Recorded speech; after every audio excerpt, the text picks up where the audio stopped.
तेरी अखियां वेख के चन्न शर्माने। Hello everyone, welcome back to my channel once again. So आज जो ये वीडियो का टॉपिक है जो मैं आप लोगों के साथ शेयर करने वाली हूँ, this is really very important. Being a health care personal, because I am from health care background. तो ये जो चीज़ें हैं जो मैं आप लोगों के साथ कन्वे करने वाली हूँ, ये बहुत ज़्यादा इंपॉर्टेंट है। यूजुअली लोग, बहुत कम ही लोग होते हैं जो इन चीज़ों पे बात करते हैं। कई लोग बिकॉज़ शाय फ़ील करते हैं इन चीज़ों को लेकर के, बट बिकॉज़ हम लोग मेडिकल फ़ील्ड से हैं और हम लोगों ने कोशिश करनी चाहिए कि हम जो नॉर्मल पीपल हैं उनमें ज़्यादा से ज़्यादा अवेयरनेस हम लोग क्रिएट कर सकें या फिर स्प्रेड कर सकें। तो आज का जो टॉपिक है मैं आप लोगों के साथ थोड़ा सा लाइक शेयर करना चाहती हूँ। This is about all about female intimate health. जो फीमेल की इंटीमेट हेल्थ होती है उससे रिलेटेड जो भी चीज़ है वो मैं आप लोगों के साथ शेयर करने वाली हूँ आज के इस वीडियो में। सो स्टार्ट करते हैं। तो intimate health is nothing but taking care of your private parts. जो हमारे प्राइवेट पार्ट्स हैं उसकी हाइजीन को मेंटेन करना, प्लस जो प्राइवेट पार्ट्स हैं उनकी हाइजीन को मेंटेन करना ही हमारी इंटीमेट हाइजीन या फिर इंटीमेट केयर होती है। सो यूजुअली जो हमारी बॉडी है, बॉडी में डिफरेंट फ्लूइड्स वगैरह प्रेजेंट होते हैं हमारे। जैसे हम लोग बोलते हैं कि ब्लड है, तो ब्लड का आपका जो पीएच होता है वो न्यूट्रल होता है, एंड उसके अलावा बहुत सारे फ्लूइड्स होते हैं, बॉडी फ्लूइड्स। तो उनका जो पीएच होता है यूजुअली हमारा 7 से ज़्यादा होता है। हम लोग बोल सकते हैं कि न्यूट्रल से बेसिक की तरफ होता है। बट जो हमारी वजाइना होती है, वजाइना का जो हमारा पीएच होता है वो 3.2 टू 5 होता है। हम लोग बोल सकते हैं कि एसिडिक साइड में होता है, बिकॉज 7 से नीचे का जो भी वैल्यू होगा वो आपका एसिडिक में आएगा। वो इसीलिए होता है क्योंकि जो हमारी वेजाइनल म्यूकोसा होती है, वो म्यूकोसा को प्रोटेक्ट करने के लिए माइक्रो ऑर्गेनिजम्स के इन्फेक्शन वगैरह से उसका पीएच जो होता है वो हमारा एसिडिक होता है। क्योंकि जो हमारा लाइक वेजाइनल ओपनिंग है या फिर जो हमारा वेजाइना है वो बहुत ज़्यादा सेंसिटिव पोर्शन है, और उसके थ्रू अगर लाइक कोई भी जो ऑर्गेनिजम्स होते हैं, माइक्रो ऑर्गेनिजम्स होते हैं, वो एंटर कर सकते हैं and which can create different kind of infections. तो उन्हीं इन्फेक्शन को प्रोटेक्ट करने के लिए उसका जो पीएच होता है वो हमारा एसिडिक होता है।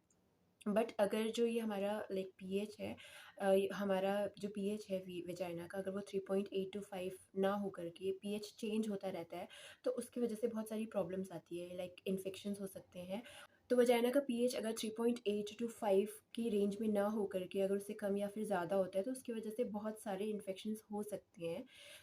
जो इन्फेक्शंस होते हैं उसके बहुत ज़्यादा सिम्टम्स होते हैं, जिससे आप लाइक फाइंड आउट कर सकते हैं कि एक्चुअली आपको कोई इन्फेक्शंस हुआ है। तो एक तो अगर आपका जो पीएच होता है वो अगर इम्बैलेंस हो जाता है, तो उसकी वजह से फाउल स्मेल हो सकती है, आपकी जो प्राइवेट पार्ट है वहाँ से डिस्चार्ज हो सकता है। एक नॉर्मल डिस्चार्ज जो होता है वो होता रहता है, लाइक जब भी आपको पीरियड्स होने वाले होते हैं या फिर पीरियड्स के कुछ दिन के बाद भी ऐसा होता है कि कुछ कुछ डिस्चार्ज होता है विच इज़ नॉर्मल। अगर उसमें कोई स्मेल नहीं है, अगर उसकी वजह से कोई इचीनेस वगैरह नहीं हो रही है आपको, तो वो नॉर्मल है। लेकिन अगर उस डिस्चार्ज के साथ लाइक फर्स्टली अगर वो डिस्चार्ज आपको फुल डे रहता है, लाइक डे टू नाइट के टाइम आपको वेटनेस फील होती है, एंड अगर उस डिस्चार्ज में आपको स्मेल भी फील होती है और उसके साथ साथ आपको इचिंग हो रही है या फिर रेडनेस फील हो रही है, या फिर जो आपका वेजाइनल वाला पोर्शन है उसमें आपको कर्डी कंसिस्टेंसी या टेक्सचर का ऐसा लग रहा है कि कुछ कोटिंग हो रही है, that means it is a sign of an infection. तो आपने उसको ट्रीट करना चाहिए उस टाइम पे। अब मैं ट्रीटमेंट लाइक मेडिकेशन वगैरह का नहीं बता रही हूँ, एक नॉर्मल चीज़ें हैं जो आप एट होम कर सकते हो, कोई भी कर सकता है। लाइक वो नॉर्मल हो, मेडिकल पर्सन हो, नॉन मेडिकल हो, कोई भी कॉमन पर्सन हो, वो कर सकता है। तो वो सारी चीज़ें मैं आपको बताऊँगी आगे। सबसे पहले हमें जो हमारे प्यूबिक एरिया में हेयर्स होते हैं उनको रिमूव करना चाहिए। कई लोग होते हैं जो ये बोलते हैं कि लाइक हेयर्स जो होते हैं, अगर हेयर्स वो रिमूव करते हैं तो उनको अनकंफर्टेबल फ़ील होता है। क्योंकि कई कई कुछ लोग होते हैं जो अनकंफर्टेबल फ़ील करते हैं, बट नॉर्मली अगर आपकी हेयर ग्रोथ बहुत कम है तो अगर आप उसको नॉर्मल ट्रिम भी करोगे तो कोई प्रॉब्लम नहीं है। लेकिन अगर आपके प्यूबिक एरिया में हेयर्स जो है, हेयर्स की ग्रोथ ज़्यादा है, अगर थिकर हेयर्स आते हैं आपके, तो आपने फिर उसको रिमूव करना चाहिए। क्योंकि लाइक सपोज़ आप लाइक ऑन पीरियड्स पे हो या फिर डिस्चार्ज वगैरह आपको ज़्यादा होता है, तो कई बार क्या होता है कि जो हमारे हेयर्स के स्ट्रैंड्स होते हैं उन स्ट्रैंड्स के बीच में डिस्चार्ज या फिर जो आपका ब्लड पार्टिकल्स वगैरह होते हैं वो रह जाते हैं, क्लीन करते हुए अच्छी तरीके से जाते नहीं है, एंड लेटर ऑन वही जो आपके डिस्चार्ज है या फिर जो ब्लड का पोर्शन पार्ट वगैरह रहता है वही इन्फेक्शन का एक रीज़न हो सकता है। इसीलिए आपने जो आपके प्यूबिक हेयर्स होते हैं उनको रिमूव करना चाहिए। अब रिमूव करने के लिए यूजुअली जो बाकी के बॉडी पार्ट में हमारे हेयर्स होते हैं उसके लिए हम लोग वैक्स वगैरह यूज़ करते हैं, या फिर जैसे वीट है, हेयर रिमूवल क्रीम्स वगैरह होती है वो यूज़ करते हैं। बट हम लोगों ने जो केमिकल्स वगैरह होते हैं वो नहीं यूज़ करना चाहिए, बिकॉज़ जो लाइक जेनाइटल पोर्शन है या फिर जो हमारा प्राइवेट पार्ट है वो काफ़ी ज़्यादा सेंसिटिव है। अगर आप उस पे कोई भी केमिकल्स यूज़ कर रहे हो, जैसे अगर हम लोग बोले वीट या फिर कोई और जो हेयर रिमूवल क्रीम्स होते हैं, अगर आप वो यूज़ करोगे तो उसकी वजह से अ, कई एलर्जिक रिएक्शंस भी हो सकते हैं, और जो पोर्शन होता है वो उसमें बर्न वगैरह भी हो सकता है। वो तो आपने जो केमिकल्स होते हैं उसे अवॉइड करना चाहिए।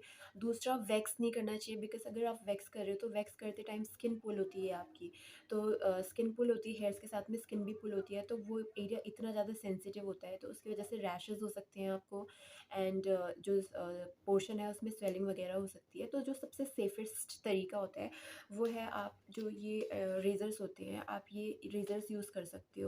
आप प्रेफ़र करो कि जो ऐसे रेज़र्स हो जो बिल्कुल सेफ़ हो यूज़ करने के लिए। कई रेज़र्स ऐसे होते हैं जिनमें जेल कोटिंग लगी होती है, तो वो जेल कोटिंग की वजह से अगर आपसे ग्लाइड भी करते हो अपने इंटीमेट एरियाज़ में तो वो कट नहीं करता है। प्लस आपको कोशिश करनी चाहिए कि जो आप जो भी रेज़र्स यूज़ कर रहे हो वो सिंगल यूज़ करो, लाइक यूज़ एंड थ्रो वाला। एक ही बार यूज़ करो एंड उसको थ्रो कर दो। और जो आप प्राइवेट पार्ट्स के लिए रेज़र यूज़ कर रहे हो उसे बॉडी के अदर पार्ट्स में नहीं यूज़ करो। जस्ट लाइक वो जो रेज़र होता है वो सिर्फ़ आपके प्राइवेट पार्ट के लिए ही होना चाहिए। सो इस तरीके से आपने अपने हेयर्स की लाइक रिमूव करके आप अपनी जो हेल्थ है, अपनी वेजाइनल हेल्थ है या फिर इंटीमेट हेयर है हेल्थ है उसको इम्प्रूव कर सकते हो। सेकंड है इनर वेयर्स की। हमने बहुत ज़्यादा टाइट या फिर बहुत ज़्यादा लूज़ जो होते हैं वो इनर गारमेंट्स नहीं पहनने चाहिए। यूजुअली हम लोग अभी, बिकॉज़ हम लोग वेजाइनल हेल्थ की बात कर रहे हैं, तो जो पैंटीज़ होती है वो हम लोगों ने बहुत ज़्यादा टाइट या फिर बहुत ज़्यादा लूज़ नहीं वेयर करनी चाहिए, और कोशिश करनी चाहिए कि जो कॉटन का फैब्रिक होता है उसी के ही आप इनर वेयर्स वगैरह ज़्यादा प्रेफ़र करो। लाइक सिर्फ लाइक 1 आवर 2 आवर के लिए अगर आप कुछ और यूज़ कर रहे हो जो सिंथेटिक फाइबर्स वगैरह रहते हैं, नायलॉन वगैरह, अगर एक कुछ टाइम के लिए यूज़ कर रहे हो तो कोई प्रॉब्लम नहीं है। लेकिन अगर आप बहुत ज़्यादा टाइम के लिए यूज़ कर रहे हो तो आपने प्रेफ़र करना चाहिए कि कॉटन के ही जो क्लोथ्स या फिर फैब्रिक्स होते हैं वो आप यूज़ करो। क्योंकि जो कॉटन के क्लोथ्स वगैरह होते हैं, सबसे पहले जो हमारा इंटीमेट एरिया होता है उसमें स्वेटिंग होती है। अगर आप कॉटन का क्लोथ या फिर फैब्रिक यूज़ कर रहे हो तो उस स्वेटिंग को वो एब्ज़ॉर्ब कर लेता है। लेकिन उसी की जगह अगर आप कोई सिंथेटिक फाइबर्स या फिर नायलॉन के फैब्रिक वाला क्लोथ अगर वियर करते हो, और आजकल लाइक नेट वगैरह के जो फैब्रिक्स होते हैं वो भी होते हैं, तो अगर आप वो यूज़ कर रहे हो तो वो जो स्वेटिंग वगैरह है वो उसको एब्जॉर्ब नहीं करेगा क्लोथ, एंड देन वहाँ पे एक लाइक मॉइस्चर क्रिएट हो जाएगा, और मॉइस्चर की वजह से इन्फेक्शन होने के बहुत ज़्यादा चांसेस होते हैं। इसीलिए आपने अवॉइड करना चाहिए कि आप जो नायलॉन या फिर बाकी के सिंथेटिक फैब्रिक्स होते हैं उनसे बनी हुई पैंटीज़ या फिर जो इनरवियर होते हैं वो यूज़ करो। थोड़े टाइम के लिए आप यूज़ कर रहे हो तो कोई प्रॉब्लम नहीं है, लेकिन डेली बेसिस पे आपने कॉटन के जो क्लोथ्स होते हैं वो यूज़ करने चाहिए। पहले टाइम में ऐसा होता था कि जो हमारे मदर हैं और हमारी दादी नानी ये सब लोग क्या करते थे कि जो भी हमारे इनरवेयर्स होते थे उनको कपड़ों के अंदर छुपाते थे सुखाने के लिए, मतलब ऐसे खुले में नहीं सुखाते थे उसको, और ये सोच कर कि लाइक जो बड़े हैं वो देख लेंगे तो पता नहीं क्या सोचेंगे। तो नॉर्मली आपको क्या करना होता है, जो भी आपके इनरवेयर्स हैं, स्पेशली इनरवेयर्स होते हैं, आपने उनको जो डायरेक्ट सनलाइट होती है उस पर सुखाना चाहिए। क्योंकि जैसे हमने बोला कि अगर कोई भी क्लोथ या फिर कोई भी चीज़ होता है उसमें अगर मॉइस्चर होगा तो उसमें सबसे ज़्यादा माइक्रो ऑर्गेनिजम्स ग्रो करेंगे, एंड अगर माइक्रो ऑर्गेनिजम्स ग्रो करेंगे तो ऑब्वियस सी बात है कि इन्फेक्शन के चांसेस बहुत ज़्यादा बढ़ेंगे। अगर आप उसको और जगह पहन रहे हो, लाइक अगर वेट जो क्लोथ्स हैं आपके और जगह पहन रहे हैं आप, तो उसमें इन्फेक्शन होने के चांसेस उस एज़ कम्पेयर टू जो हमारी वेजाइनल या फिर प्राइवेट पार्ट है उसमें कम है, क्योंकि और जगह आपकी ओपनिंग्स नहीं है। लेकिन जो वेजाइनल पोर्शन है या फिर हमारा जो इंटीमेट एरिया वाला पोर्शन, वहाँ पे ओपनिंग्स है, एंड उन ओपनिंग के थ्रू जो माइक्रो ऑर्गेनिजम्स हैं वो बॉडी के अंदर एंटर कर सकते हैं। सो इसीलिए हम लोगों ने जो हमारे इनरवेयर्स होते हैं, स्पेशली जो हमारे पैंटीज होते हैं, हमने उनको जो हमारा सन होता है, डायरेक्ट सन होता है, उस पे ड्राई करना चाहिए, ना कि किसी कपड़े के अंदर डाल के या फिर छाया में या फिर रूम में आपने उसे नहीं सुखाना चाहिए। डायरेक्ट जो सन होती है उसमें आपने उसको ड्राई करना है, एंड वो जब कम्प्लीटली ड्राई हो जाएगा तो ही आपको यूज़ करना चाहिए। गीले या फिर जो हल्के स्मेली होते हैं, उनको, ऐसे जो क्लोथ्स होते हैं उनको आपने नहीं वेयर करना चाहिए। पहले का टाइम होता था, उसमें जो हमारी नानी दादी, इवन हमारी मॉम्स भी कई बार पहले क्या करती थी कि वो कॉटन के क्लोथ्स वगैरह यूज़ करते थे जब पीरियड्स वगैरह उनको होते थे, क्योंकि उस टाइम पे सैनिटरी पैड्स वगैरह बहुत ज़्यादा अवेलेबल नहीं होते थे लोगों के पास में। तो वो एंड अप होते थे जो कॉटन के क्लोथ्स वगैरह यूज़ करते थे, प्लस वो उसको यूज़ करने के बाद थ्रो भी नहीं करते थे। कई फैमिलीज़ या फिर कई फीमेल तो ऐसी भी होती थी जो यूज़ करने के बाद में उसे वॉश करती थी एंड देन उसे रीयूज़ भी करती थी। तो उसकी वजह से क्या होता है कि बहुत ज़्यादा लाइक इन्फेक्शंस होते हैं, वो होते हैं। तो आप लोगों ने जो सैनिटरी पैड्स होते हैं वही यूज़ करने चाहिए। कॉटन के क्लोथ्स या कोई और क्लोथ्स जो होते हैं वो नहीं यूज़ करने चाहिए, because it will cause infections. तो भले आप जो लाइक सैनिटरी पैड्स होते हैं उसमें भी बहुत सारे ऑप्शंस होते हैं। ज़रूरी नहीं है कि आप महंगा ही यूज़ करो। आप नॉर्मल 30-35 रुपीज़ से स्टार्ट होता है, आप वही यूज़ कर सकते हैं। एंड इट डिपेंड्स ऑन कि आपका फ़्लो कितना है, लेकिन अगर आपका नॉर्मल फ़्लो है तो हर 2 आवर्स में आपने पैड्स चेंज करने चाहिए। बट अगर फ़्लो ज़्यादा है तो फिर जैसे ही आपका जो पैड है वो फ़िल हो जाता है, वो पता चल जाता है आपको, तो फ़िल होते ही आपको फिर चेंज करना है। तो यूजुअली कम से कम 2 घंटे का तो टाइम रखना ही है। और अगर फ़्लो ज़्यादा है तो उसके अकॉर्डिंगली, लाइक फ्रीक्वेंट जितना भी फ़्लो है उसके अकॉर्डिंग आपको पीरियड जो आपके पैड्स होते हैं वो चेंज करने होते हैं। नेक्स्ट कि कैसे हम प्राइवेट पोर्शन या फिर प्राइवेट एरिया है उसको क्लीन करें या फिर वॉश करें। कई लोग होते हैं जो ये सोचते हैं कि जितना ज़्यादा लाइक झाग बनेगा उतना ज़्यादा एरिया जो है वो क्लीन होगा। ऐसा होता नहीं है यूजुअली। क्या होता है ना कि जो हमारी बाकी का जो लाइक बाकी की जो स्किन है, बॉडी की बाकी की जो स्किन है एंड जो हमारा प्राइवेट पार्ट है, उसकी स्किन में बहुत ज़्यादा ज़्यादा डिफरेंस है। जो हमारा प्राइवेट एरिया है वो, उसकी जो स्किन है वो बहुत सेंसिटिव है एज़ कम्पेयर टू हमारी बाकी की जो बॉडी है उससे। तो बाकी की, वैसे ही हम लोगों ने बाकी की जो बॉडी है उसमें भी जेंटल सोप यूज़ करना चाहिए। बट अगर हम बात करें स्पेशली प्राइवेट पार्ट्स की, तो उस पे आपने ऐसे सोप्स नहीं यूज़ करने चाहिए जो स्किन पे आपके हार्श होते हैं। अगर आप ऐसे सोप यूज़ करोगे तो वो जो हमारा वजाइना वाला एरिया है उसको ड्राई कर देगा। तो ड्राई होने की वजह से क्या होगा कि इन्फेक्शंस भी होंगे, उसके साथ-साथ आपको इरिटेशन भी होगी एंड इची फ़ील होगा उस एरिया पे। तो अगर आप सोप प्रेफ़र करते हो यूज़ करने के लिए, तो आप ऐसे सोप यूज़ कर सकते हो जो बहुत ज़्यादा जेंटल हो एंड लाइट हो। अगर उससे बहुत ज़्यादा झाग नहीं भी निकलेगा तो कोई प्रॉब्लम नहीं है। जैसे हर्बल सोप्स वग़ैरह आते हैं एलोवेरा के उसमें, या फिर नीम वाले सोप आते हैं जिससे झाग बहुत ज़्यादा नहीं निकलता है, लेकिन वो क्लीन बहुत अच्छी तरीके से कर देता है। तो आप वो जो सोप्स होते हैं वो यूज़ कर सकते हैं। और आजकल मार्केट में बहुत ज़्यादा अल्टरनेटिव्स हैं, जैसे लाइक वेजाइनल वॉश या फिर फ़ोम वॉश वगैरह भी अवेलेबल है। बहुत ज़्यादा अच्छा एग्ज़ाम्पल है वी वॉश वगैरह है। बट इनको आपने तब यूज़ करना चाहिए स्पेशली अगर कोई इन्फेक्शन वगैरह हुआ है। अगर आपको इन्फेक्शन नहीं है, आप नॉर्मल डेज़ पे यूज़ कर रहे हो, तो आप कोई भी जेंटल जो सूप होता है वो यूज़ कर सकते हो। अगर आप चाहते हो कि हम सोप ना यूज़ करें तो उसकी जगह भी आपके पास एक बहुत अच्छा अल्टरनेटिव है। अगर आप लोग जानते हो एलम, एलम को हिंदी में फिटकरी बोलते हैं। तो जो फिटकरी है वो जो हमारी वेजाइनल हेल्थ है उसके लिए बहुत ज़्यादा अच्छा है। उसके बहुत ज़्यादा अच्छे लाइक फ़ायदे हैं, लेकिन अगर हम वेजाइना के लिए बोले, स्पेशली प्राइवेट पार्ट के लिए बोले, तो वो बहुत ज़्यादा अच्छा है। आप उसको पाउडर लाइक क्रश करके पाउडर के फॉर्म में रख सकते हैं, एंड जब भी आप नहा रहे हो या फिर नहीं भी नहा रहे हो तो उस टाइम पे हल्का पानी के साथ में मिक्स करके उससे भी वॉश कर सकते हो। वो भी बहुत ज़्यादा अच्छा है, माइल्ड भी है। उसकी वजह से जो इन्फेक्शंस होते हैं वो लाइक वो भी किल हो जाते हैं, और तो वो लाइक माइक्रो ऑर्गेनिज्म फ्री कर देता है उस एरिया को।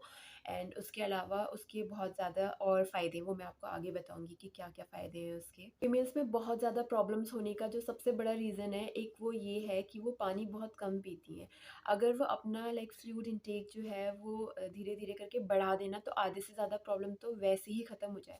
तो बहुत ज़्यादा फीमेल्स ये कंप्लेन के साथ में आती हैं या फिर ये कंप्लेन करती हैं कि उनको लाइक यूटीआई का प्रॉब्लम बहुत ज़्यादा हो रहा है। अगर आप उनसे एक सवाल करोगे करोगे कि आप पानी ठीक से पी रहे हो, लाइक नॉर्मल पानी कितना पी रहे हो, तो आपको वो यही बोलेंगे कि पानी मुझसे पिया नहीं जाता है, तो मैं पानी ज़्यादा नहीं पी रही हूँ, या फिर मैं कम पी रही हूँ, या मुझसे पिया नहीं जाता है, जो भी ये लाइक ये कुछ एक्सक्यूज़ेज़ वगैरह रहते हैं। तो एक सबसे बड़ा रीज़न होता है कि अगर आप अपनी बॉडी को हाइड्रेट नहीं कर रहे हो, तो बाकी के जो इन्फेक्शन है सिर्फ प्राइवेट पार्ट के इन्फेक्शन का नहीं, बाकी के जो बॉडी पार्ट्स हैं उनमें भी इन्फेक्शन का बहुत बड़ा रीज़न रहता है कि आपकी जो बॉडी है वो हाइड्रेटेड नहीं है। तो इसीलिए हम लोगों ने सबसे ज़्यादा अपनी बॉडी को हाइड्रेट करना चाहिए। उसके लिए आपने जो नॉर्मल वाटर होता है वो भी ले सकते हो। वाटर डिपेंड करता है आपका बॉडी वेट कितना है। अगर आपका नॉर्मल बॉडी वेट है तो आपको 3 से 4 लीटर इन अ डे लेना चाहिए, और अगर उससे ज़्यादा है तो आप 4 to 5 भी ले सकते हो, डिपेंडिंग ऑन योर वेट। आपका वेट कितना है उसके अकॉर्डिंग आपने जो भी फ्लूइड इनटेक है वो लेना है। प्लस लाइक अगर आपको फ्लूइड रिस्ट्रिक्शन वगैरह नहीं है तो उस चीज़ का भी ध्यान देना है। अगर आप फ्लूइड वगैरह लेते हो तो उसकी वजह से पहला तो ये है कि आपकी जो बॉडी है वो हाइड्रेट होगी। दूसरा, पानी आप जितना पियोगे तो ऑब्वियस सी बात है कि उतना ही ज़्यादा आपको यूरिनेट भी करना होगा। तो जितनी बार आप यूरिनेट करते हो, जितनी बार आपको यूरिन आता है, तो उतने ही टाइम आपकी बॉडी में से जो टॉक्सिन्स होते हैं वो फ्लश आउट होते हैं बॉडी से बाहर। तो इसीलिए भी पानी पीना बहुत ज़्यादा इम्पॉर्टेंट है। और वेजाइनल हेल्थ की या फिर प्राइवेट हेल्थ की बात करें तो आपने पानी पीना भी चाहिए एंड पानी से क्लीन भी करना चाहिए। So it's really very important. अलावा आपने जो हॉट एंड स्पाइसी फूड वगैरह होते हैं, या फिर जो बहुत ज़्यादा एक्सट्रीम शुगर्स या फिर स्वीट्स होती हैं, उन चीज़ों को अवॉइड करना चाहिए। आप ये चीज़ें खुद से भी नोटिस कर सकते हैं अगर ऐसा कुछ है, लाइक आपको ऑलरेडी कोई यूटीआई इन्फेक्शन वगैरह हो रखा है, एंड उस टाइम पे अगर आप कोई भी स्पाइसी फूड वगैरह खा रहे हो, देन आपका जो भी बर्निंग सेंसेशन है या फिर जो मिक्चुरेशन वाला प्रॉब्लम है ना, वो बहुत ज़्यादा लाइक बहुत ज़्यादा एक्सट्रीम हो जाता है। तो आपने नॉर्मल डेज़ पे भी अवॉइड करना चाहिए स्पाइसी फूड वगैरह को खाना, लेकिन अगर आपको स्पेशली इन्फेक्शन हो चुका है तो उस टाइम पे तो और भी ज़्यादा आपको अवॉइड करना चाहिए। स्वीट्स वगैरह आप नॉर्मल जो डेज़ होते हैं उसके लिए भी लाइक धीरे-धीरे कम कर सकते हो, बट स्पेसिफिकली फॉर जो हमारी वेजाइनल हेल्थ या फिर प्राइवेट पार्ट्स की हेल्थ होती है या फिर हाइजीन होती है, उसके लिए हम लोगों ने ब्लेंड जो चीज़ें होती हैं वो चीज़ें खानी चाहिए, स्पाइसेस को अवॉइड करना चाहिए। हमारी पूरी बॉडी से जो हमारी प्राइवेट पार्ट की स्किन होती है या फिर वहाँ का जो पोर्शन होता है वो बहुत ज़्यादा डिफरेंट होता है। हम अपनी जो प्राइवेट पार्ट वाला जो पोर्शन है या फिर एरिया है उसको पूरी बॉडी की तरीके से ट्रीट नहीं कर सकते हैं। जिस तरीके से आप बॉडी के बाकी के जगह पे केमिकल्स यूज़ कर लेते हो ना, जैसे कोई भी आपका स्किन केयर वाला प्रोडक्ट है, कॉस्मेटिक्स है या फिर परफ्यूम्स वगैरह है, वो यूज़ कर पाते हो, उस उन चीज़ों को आपका जो प्राइवेट पार्ट वाला पोर्शन है उस पे नहीं यूज़ कर सकते हो कि आपने कोई परफ्यूम लिया एंड परफ्यूम आपने अप्लाई कर लिया, कोई क्रीम है वो क्रीम अप्लाई कर लिया, आप ये नहीं कर सकते हो ये चीज़ें। अगर क्योंकि जो परफ्यूम्स वगैरह होते हैं उसपे कुछ जो पोर्शन होता है अल्कोहल का होता है, अगर आप उसे प्राइवेट पोर्शन पे या फिर प्राइवेट पार्ट होते हैं उनमें अगर स्प्रे करोगे तो उसकी वजह से जो हमारी स्किन होती है वो डैमेज हो सकती है, बर्न हो सकती है, और उसमें कुछ और जो एलर्जिक रिएक्शंस होते हैं, किसी-किसी को रैशेज़ हो जाते हैं, पप्यूल्स फॉर्म हो जाते हैं, ये सारी चीज़ें हो सकती है। तो ये चीज़ें आपको अवॉइड करनी चाहिए। उसके अलावा जो केमिकल प्रोडक्ट्स होते हैं वो भी आपको नहीं यूज़ करनी चाहिए। कोई अगर आपको बोले कि व्हाइटनिंग क्रीम है, ब्राइटनिंग क्रीम है, आप बाकी के पार्ट्स पे लगाते हो, हेयर लाइक हमारे जो ये हैंड्स है, लेग्स हैं, उन पे लगा रहे हो, आप बैक पे लगा रहे हो, सेम चीज़ को आप अपने प्राइवेट पार्ट में नहीं लगा सकते हो, क्योंकि बाकी की जो स्किन होती है एज़ कम्पेयर टू आपके प्राइवेट पार्ट्स, वो हार्श होती है या फिर हार्ड होती है, लेकिन प्राइवेट पार्ट की जो स्किन होती है बहुत ज़्यादा सॉफ्ट होती है एंड सेंसिटिव भी होती है। तो अगर कोई भी चीज़ आप नया यूज़ कर रहे हो तो बहुत ज़्यादा चांसेस हैं कि वो आपको एलर्जी प्रोवाइड करे उस एरिया पे, तो आपने अवॉइड करना चाहिए ये सारी चीज़ें करने के लिए। And this one is really very important for those females जो सेक्सुअली एक्टिव हैं उनके लिए। सो जब भी आप इंटीमेट होते हैं तो आपने इंटीमेट होने के पहले एंड इंटीमेट होने के बाद में दोनों बार में क्लीन करना है बहुत अच्छी तरीके से। इंटीमेट होने के पहले मैं इसीलिए बोल रही हूँ बिकॉज़ क्या होता है कि जो फीमेल्स है हो सकता है वो अपने पीरियड्स पे चल रही हों, और यूजुअली जो फीमेल्स होती हैं उनको वेजाइनल डिस्चार्ज होता है। अगर आप उसको नॉर्मल बोलो या फिर नॉर्मल से ज़्यादा बोलो, बट डिस्चार्ज एक नॉर्मल सी चीज़ है जो होती है। तो अगर लाइक डिस्चार्ज रहेगा, आप क्लीन नहीं करोगे एंड वो एक्यूमुलेट होता रहेगा तो इन्फेक्शन उससे हो सकता है। और अगर आप बाद में क्लीन करते हो उसको, तो आप सिर्फ खुद को प्रोटेक्ट नहीं कर रहे हो, उसके साथ साथ जो भी आपका पार्टनर है, आप अपने पार्टनर को भी इन्फेक्शन देने से बचा रहे हो। So you need to clean before and after having any intimate relationships. And next is really very important. हम में से बहुत सारी फीमेल्स हैं जिनकी शादी हो चुकी है, कुछ में उनमें से कुछ लोग ऐसे भी होंगे जिनके बेबीज़ भी हैं, किसी के एक बेबी, दो बेबी, उससे ज़्यादा भी हो सकते हैं। तो जब कोई फीमेल बेबी को बर्थ करती है तो उसके बाद उसकी जो बॉडी होती है वो सेम नहीं रहती है, पहले जैसे नहीं रहती है बिल्कुल भी। तो बेबी होने के बाद में ऐसा होता है कि जो हमारी वजाइनिंग ओपनिंग होती है वो लूज़न हो जाती है, क्योंकि पूरा बेबी को बर्थ देती है वो उस पोर्शन से। तो उसके लिए एक चीज़ बहुत ज़्यादा हेल्पफुल है, कीगल एक्सरसाइजेस। जो कीगल एक्सरसाइजेस होती है वो हमारी पेल्विक फ्लोर की जो मसल्स होती है उनको स्ट्रेंथन करती है, जिसकी वजह से क्या होता है कि जो हमारी जो पेल्विस की जो मसल्स होती है वो स्ट्रॉन्ग तो होती है, उसके साथ साथ जो हमारा वजाइना होता है, वो वजाइना की जो लूजनेस होती है वो थोड़ी सी टाइट हो जाती है, टाइट होने में वो हेल्प करती है। तो इसकी वजह से कई फीमेल्स जो होती हैं, मतलब एक वजाइनल की लूजनेस की वजह से वो थोड़ा सा खुद को अंडर कॉन्फिडेंट फील करती हैं। तो उसकी वजह से एक आपको कॉन्फिडेंस भी मिल सकता है। तो कीगल एक्सरसाइजेस मैं आपको बताती हूँ कि कैसे होती हैं एंड आपको किस तरीके से करनी है। कीगल एक्सरसाइजेस बहुत सिंपल है, उसके लिए आपको कोई इक्विपमेंट नहीं चाहिए, कोई डिवाइस की रिक्वायरमेंट नहीं है। आप कहीं भी कर सकते हो, घर पे कर सकते हो, ऑफिस पे कर सकते हो, अगर आप किसी पार्क में गए हो पार्क में कर सकते हो, कहीं मार्केट में जा रहे हो कहीं पे भी कर सकते हो, सोते हुए, बैठते हुए, लेटते हुए, खाना खाते हुए, कुछ भी करते हुए आप कर सकते हो। बट आपको समझना होगा कि कीगल एक्सरसाइजेस क्या है एक्चुअली। सो इसे समझने के लिए इमेजिन करो कि आपको यूरिन का बहुत तेज़ प्रेशर है, तो और आपने उस यूरिन के प्रेशर को कंट्रोल करना है। तो कंट्रोल करने के लिए आप क्या करोगे, जो हमारी पेल्विस वाला पोर्शन होता है, लाइक जो हमारा वजाइना वाला पोर्शन होता है, हम उसकी जो मसल्स होती है उसको स्क्वीज़ इन कर देते हैं, बिल्कुल कॉन्ट्रैक्ट कर देते हैं। तो सेम चीज़ आपको करनी है, लेकिन आपको स्क्वीज़ करने के बाद होल्ड करके रखना है कुछ टाइम के लिए। तो अगर जैसे आपने स्क्वीज़ किया एंड स्क्वीज़ करने के बाद होल्ड करना है 15 सेकंड्स के लिए, 30 सेकंड्स के लिए, एंड धीरे धीरे उसकी ड्यूरेशन को आप बढ़ाते जाओगे। पहले पहले स्टार्ट करते हुए लाइक माइंड और जो हमारी मसल्स है उसको कोऑर्डिनेशन नहीं बैठता है, थोड़ा सा डिफ़िकल्ट लगता है। बट आप धीरे धीरे जैसे करने लग जाते हो तो आप यूज्ड हो जाते हो। उसके बाद फिर आप कर रहे हो तो आपको पता नहीं चल रहा होता है कि आप ये कर रहे हो एक्चुअली में। तो आप धीरे धीरे ड्यूरेशन को बढ़ा सकते हो, जैसे आपने 15 सेकेंड्स, 30 सेकेंड्स किया, उसके बाद आप 1 मिनट, 2 मिनट, 3 मिनट, 5 मिनट, ऐसे ऐसे बढ़ा सकते हो। जो कीगल एक्सरसाइजेज होती हैं ये बहुत ज़्यादा इफ़ेक्टिव होती हैं। अगर आप वीक के लिए भी यूज़ कर रहे हो तो वीक के बाद भी आपको विजिबल रिजल्ट्स मिलेंगे। आप ये कभी भी ट्राई कर सकते हो, टेस्ट कर सकते हो।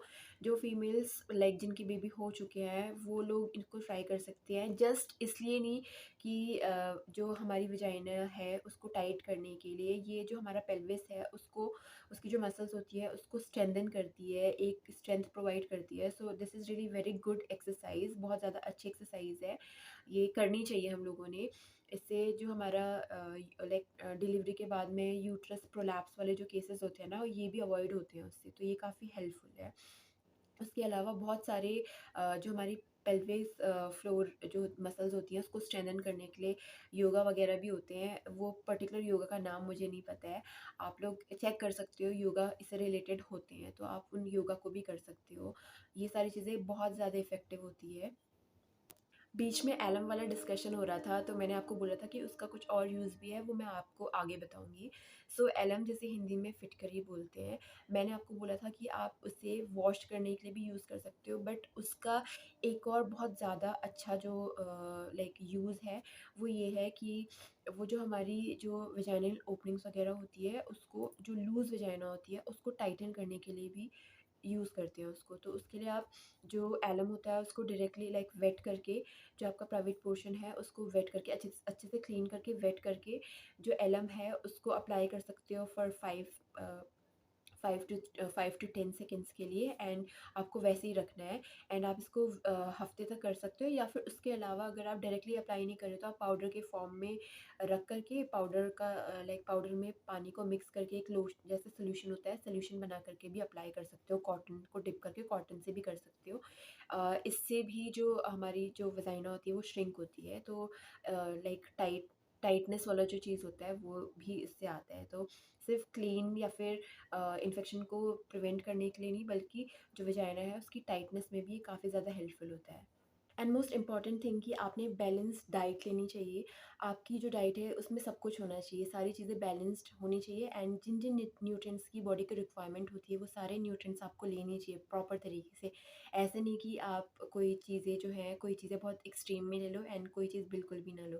तो ऐसा नहीं करना चाहिए। आपको प्रॉपर जो डाइट होती है, बैलेंस डाइट होती है, आपकी डाइट में कार्ब्स भी होने चाहिए, प्रोटीन्स भी होने चाहिए, फैट्स भी होने चाहिए, वाइटमिन्स भी होने चाहिए। सो बहुत ज़्यादा ज़रूरी है कि ये सारी चीज़ें एक बैलेंस्ड अमाउंट में आपके फूड में होनी चाहिए। दर वेरी बेसिक थिंग्स जिसका ध्यान हम सभी लोग रख सकते हैं, क्योंकि इनमें ऐसी कोई भी चीज़ नहीं है जिसमें आपको बहुत ज़्यादा एक्स्ट्रा एफर्ट्स डालने हैं। बहुत सिंपल सी चीज़ें हैं, आप घर पे आराम से कर सकते हो। अगर कोई चीज़ें ऐसी भी हैं कि जहाँ पे आपको कुछ परचेज़ भी करना है, तो वो ऐसी नहीं है कि बहुत महंगी होगी, बहुत बजट में, बहुत अफोर्डेबल प्राइस में आप उनको परचेज़ कर सकते हो।